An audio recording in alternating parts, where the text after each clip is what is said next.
CM ಸಿದ್ದರಾಮಯ್ಯನವರು ಮಂಡನೆ ಮಾಡಿರತಕ್ಕಂಥ ಈ ಒಂದು 17ನೇ ಬಜೆಟ್ ತುಮಕೂರು ಜಿಲ್ಲೆಗೆ ನಿರಾಶಾದಾಯಕವಾಗಿರತಕ್ಕಂಥ ಬಜೆಟ್ ಅಂತ ಹೇಳಿ ಎನ್ ವಿ ಪ್ರದೀಪ್ ಕುಮಾರ್ ಮಾತನಾಡಿದ್ದಾರೆ. ಸಿದ್ದರಾಮಯ್ಯನವರ 17ನೇ ಬಜೆಟ್ನಲ್ಲಿ ತುಮಕೂರಿಗೆ ಸಾಕಷ್ಟು ನಿರಾಶೆ ಆಗಿರತಕ್ಕಂತಹದ್ದು. ತುಮಕೂರಿಗೆ ಯಾವುದೇ ವಿಶೇಷ ಪ್ಯಾಕೇಜ್ಗಳನ್ನು ಈ ಒಂದು ಬಜೆಟ್ನಲ್ಲಿ ಘೋಷಣೆ ನಿರಾಶಾದಾಯಕ ಬಜೆಟ್ ಅಂತ ಹೇಳಿ ಇದೀಗ ಪ್ರದೀಪ್ ಕುಮಾರ್ ಹೇಳಿದ್ದಾರೆ. ತುಮಕೂರಿನಲ್ಲಿ ಎನ್ ಬಿ ಪ್ರದೀಪ್ ಕುಮಾರ್ ಬೇಸರವನ್ನ ವ್ಯಕ್ತಪಡಿಸಿರ್ತಕ್ಕಂತಹದ್ದು. ವಿದ್ಯಾವಾಹಿನಿ ಸಮೂಹ ಶಿಕ್ಷಣ ಸಂಸ್ಥೆ ಕಾರ್ಯದರ್ಶಿ ಪ್ರದೀಪ್ ಕುಮಾರ್ ಬೆಂಗಳೂರು ಅಭಿವೃದ್ಧಿಗೆ 7,000 ಬಜೆಟ್ನಲ್ಲಿ ಕೊಟ್ಟಿದ್ದಾರೆ. ಸಿದ್ದರಾಮಯ್ಯ 17ನೇ ಬಜೆಟ್ನಲ್ಲಿ ತುಮಕೂರಿಗೆ ಅನ್ಯಾಯ ಆಗಿದೆ ಎನ್ನುವಂತಹದ್ದು ನೇರವಾಗಿ ಆರೋಪಗಳನ್ನು ಮಾಡಿದ್ದಾರೆ ಪ್ರದೀಪ್ ಕುಮಾರ್. ತುಮಕೂರಿಗೆ ಯಾವುದೇ ವಿಶೇಷ ಪ್ಯಾಕೇಜ್ ಅನ್ನ ಕೊಟ್ಟಿಲ್ಲ. ತುಮಕೂರಿನ ಪಾಲಿಗೆ ಒಂದು ನಿರಾಶಾದಾಯಕ ಬಜೆಟ್ ಆಗಿರ್ತಕ್ಕಂತಹದ್ದು ಈ ಒಂದು 17ನೇ ಬಜೆಟ್. ತುಮಕೂರಿನಲ್ಲಿ ಪ್ರದೀಪ್ ಕುಮಾರ್ ಈ ಬಗ್ಗೆ ಬೇಸರವನ್ನ ವ್ಯಕ್ತಪಡಿಸಿದ್ದಾರೆ. ವಿದ್ಯಾವಾಹಿನಿ ಸಮೂಹ ಶಿಕ್ಷಣ ಸಂಸ್ಥೆ ಕಾರ್ಯದರ್ಶಿ ಪ್ರದೀಪ್ ಕುಮಾರ್ ಈ ಬಗ್ಗೆ ಅಸಮಾಧಾನವನ್ನ ಹೊರಹಾಕಿರ್ತಕ್ಕಂತಹದ್ದು. ಬೆಂಗಳೂರು ಅಭಿವೃದ್ಧಿಗೆ ಸುಮಾರು 7,000 ಕೋಟಿಯನ್ನು ಬಜೆಟ್ನಲ್ಲಿ ಕೊಟ್ಟಿದ್ದಾರೆ. ತುಮಕೂರಿಗೆ 5-6 ಕೋಟಿ ಮಾತ್ರ ಕೊಟ್ಟಿರತಕ್ಕಂತಹದ್ದು. ಗ್ರೇಟರ್ ತುಮಕೂರು ಕನಸು ಕೂಡ ಬಜೆಟ್ನಲ್ಲಿ ನನಸಾಗಿಲ್ಲ. ತುಮಕೂರು ಜಿಲ್ಲೆಯ ಶಿಕ್ಷಣ ಕ್ಷೇತ್ರಗಳು ಕೂಡ ಕೊಡುಗೆ ಕೊಟ್ಟಿಲ್ಲ ಅಂತ ಹೇಳಿ ತಮ್ಮ ಅಸಮಾಧಾನವನ್ನು ಹೊರಹಾಕಿರ್ತಕ್ಕಂತಹದ್ದು ಪ್ರದೀಪ್ ಕುಮಾರ್. ಗ್ಯಾರಂಟಿ ಯೋಜನೆ ಮತ್ತು ಈ ಸರ್ಕಾರದ ಸ್ಯಾಲ್ರಿ ಎಕ್ಸ್ಪೆನ್ಸಸ್ ಇದು ಬಹುಶಃ ಮೇಯ್ನ್ ಇಂಗ್ರೀಡಿಯೆಂಟ್ಸ್ ಅಂತ ಹೇಳ್ಬೋದು. 4 ಲಕ್ಷ ಚಿಲ್ಲರೆ ಬಜೆಟ್ನಲ್ಲಿ ಭಾಳ ಚಿಕ್ಕ ಅಮೌಂಟ್ಗಳು ತುಮಕೂರಿಗೂ ಘೋಷಣೆ ಆಗಿದೆ. ನನಗೆ ಗೊತ್ತಿರಾಗ 5 ಕೋಟಿನೋ 6 ಕೋಟಿನೋ ಸ್ಪೋರ್ಟ್ಸ್ ಇದಕ್ಕೆ ಘೋಷಣೆ ಆಗಿದೆ. ಭಾಳ ಅತ್ಯಂತ ಕಮ್ಮಿ ಅಮೌಂಟ್ ಇದು.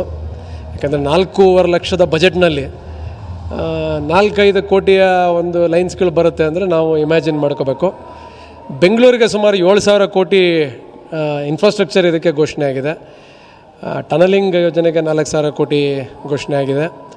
ಬಟ್ ನನ್ನ ಅಭಿಪ್ರಾಯ ಏನು ಅಂದರೆ ಬೆಂಗಳೂರಿನ ಹತ್ತಿರದಾದ ತುಮಕೂರು, ಈ ಸುತ್ತಮುತ್ತಲಿನ ಏನು ನಗರಗಳಿದೆ, ಕೋಲಾರ, ಚಿಕ್ಕಬಳ್ಳಾಪುರ, ದೊಡ್ಡಬಳ್ಳಾಪುರ, ತುಮಕೂರು, ಈ ಸಿಟಿಗಳಿಗೆ ಇನ್ಫ್ರಾಸ್ಟ್ರಕ್ಚರ್ ಡೆವಲಪ್ಮೆಂಟ್ ಹೆಚ್ಚು ಘೋಷಣೆ ಆಗಬೇಕಾಗಿತ್ತು.